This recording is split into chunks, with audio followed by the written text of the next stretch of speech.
Shalom, salam sejahtera untuk kita semua.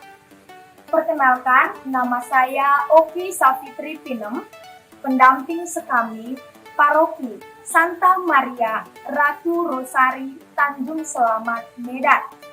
Pada kesempatan kali ini, saya ingin menyampaikan sebuah storytelling tentang perapian yang menyala-nyala yang diambil dari kitab Daniel 3 ayat 1 sampai dengan 30. Bagaimana kisahnya? Mari kita simak bersama-sama. Perapian yang menyala-nyala. Raja Nebukadnezar mendirikan sebuah patung yang tingginya 60 hasta dan lebarnya 6 hasta, yang didirikannya di dataran Dura di wilayah Babel. Kemudian Raja Nebukadnezar menyuruh orang untuk mengundang para wakil raja, para menteri, para bupati, para ahli hukum, para bendahara, para penasihat negara, dan para kepala-kepala daerah untuk menghadiri acara pentahbisan patung emas itu. Kemudian mereka semua berkumpul dalam acara pentahbisan patung emas yang telah didirikan Raja Nebukadnezar. Kemudian seorang bentara membacakan perintah raja yang bunyinya kepada seluruh suku bangsa, bahasa, bahwa bila mana mendengar bunyi sangkakala, seruling, kecapi, rebab, gambus, dan jenis bunyi-bunyian yang lainnya, maka ia harus sujud menyembah patung yang sudah didirikan oleh Raja Nebukadnezar. Bila mereka tidak sujud menyembah patung ini, maka ia harus dicampakkan ke dalam api yang menyala-nyala itu. Kemudian, ketika semua orang dari segala bangsa, suku bangsa, dan bahasa mendengar bunyi sangkakala, seruling, kecapi, rebab, dan gambus, serta semua jenis bunyi-bunyian yang lainnya, mereka sujud semuanya menyembah patung Nebukadnezar itu. Kemudian ada orang Kasdim melapor kepada raja bahwa ada 3 orang Yahudi tidak mengindahkan raja. Dan orang Kasdim ini bergegas-gegas melapor kepada Raja Nebukadnezar. Ya Raja Tuanku, kekalah hidup Tuanku. Bukankah Raja sudah mengeluarkan titah bahwa barang siapa yang mendengar bunyi sangkakala, seruling, kecapi, rebab, gambus, dan seluruh jenis bunyi-bunyian harus sujud menyembah patung yang sudah raja dirikan itu, dan barang siapa yang tidak mengindahkan titah Tuanku akan dilemparkan ke dalam perapian yang menyala-nyala itu. Benar katamu itu.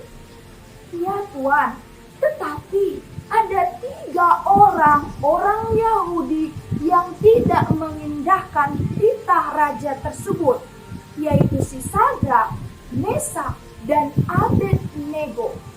Kemudian raja marah dan geram dan menyuruh mereka untuk membawa Sadrak, Mesak, dan Abednego untuk menghadap sang raja. Kemudian ketika Sadrak, Mesak, dan Abednego menghadap raja, dan raja pun bertanya, "Hai Sadrak, kalian tidak mau memuja dewaku dan kalian tidak mau menyembah patung yang telah kudirikan itu, hari ini adalah kesempatan terakhir. Aku bertanya kepada kalian, benarkah kalian tidak mau menyembah patung emas yang telah kudirikan itu? Sekarang, bila kalian mendengar bunyi sangkakala, seruling, kecapi, rebab dan gambus, serta jenis bunyi-bunyian yang lainnya, hendaklah kalian menyembah patung yang telah kudirikan itu. Jikalau tidak, kalian akan aku lemparkan ke dalam perapian yang menyala-nyala itu. Dan dewa mana, Tuhan mana yang dapat melepaskan kalian dengan cara demikian itu dari dalam api dan dari dalam genggaman tanganku?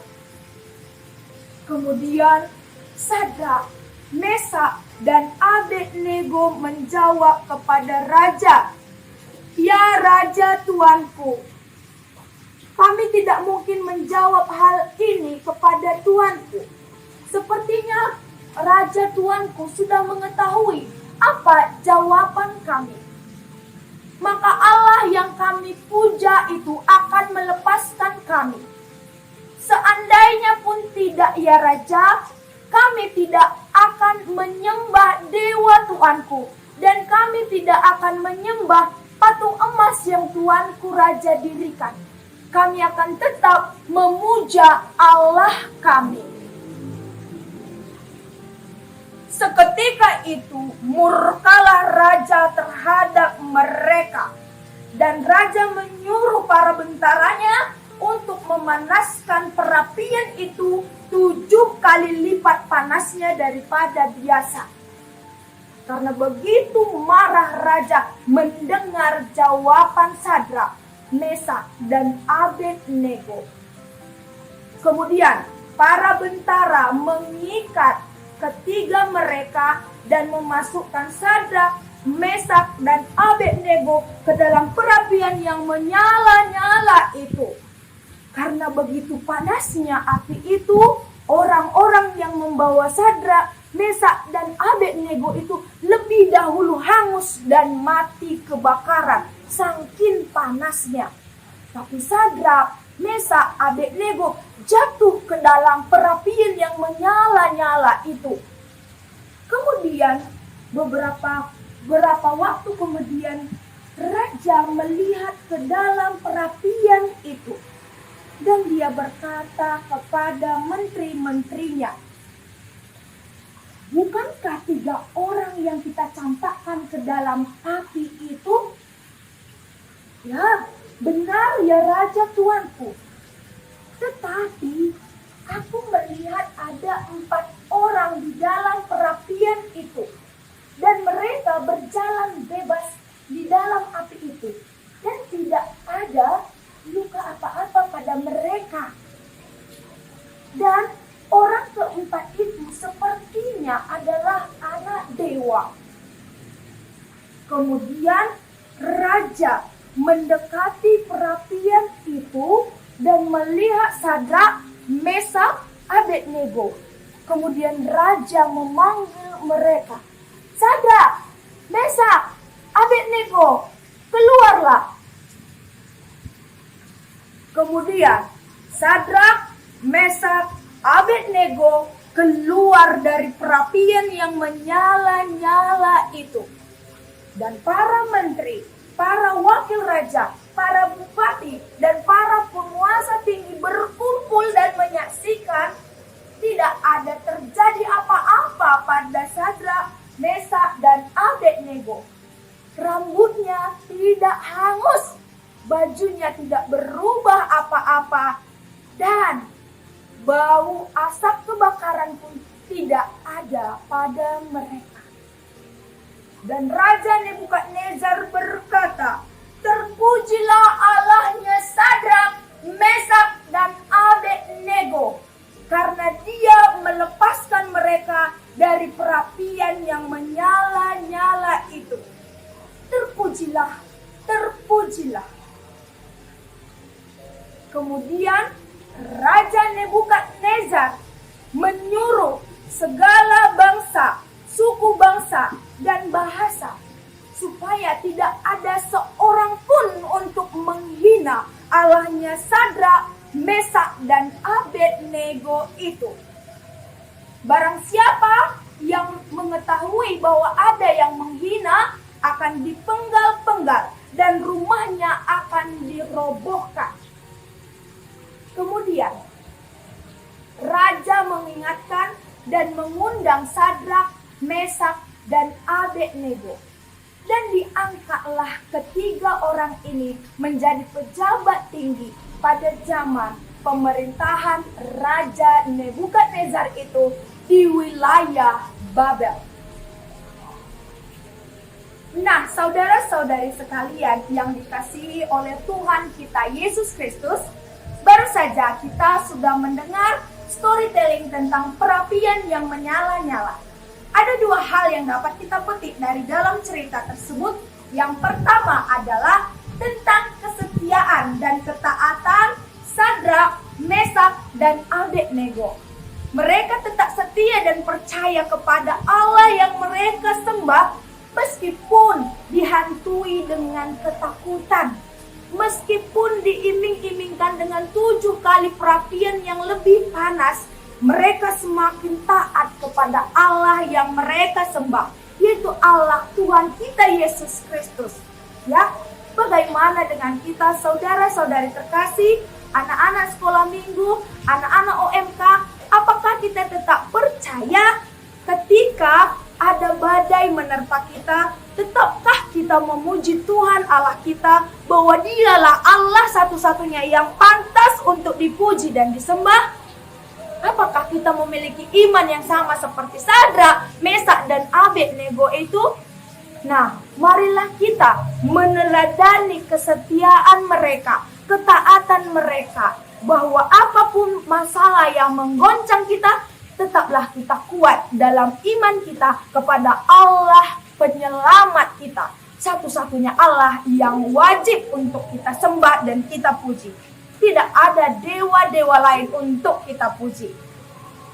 Nah, pelajaran yang kedua, yaitu dari raja yang egois dan mementingkan kepentingan dirinya sendiri, yang menganggap dirinya selalu benar. Ya, kita belajar dari raja yang egois ini. Mari kita sebagai seorang pemimpin, sebagai pembuat keputusan, bahwa jangan membuat keputusan yang tidak benar. Bahkan sampai mengorbankan nyawa-nyawa orang lain, sampai mengorbankan jiwa-jiwa orang lain.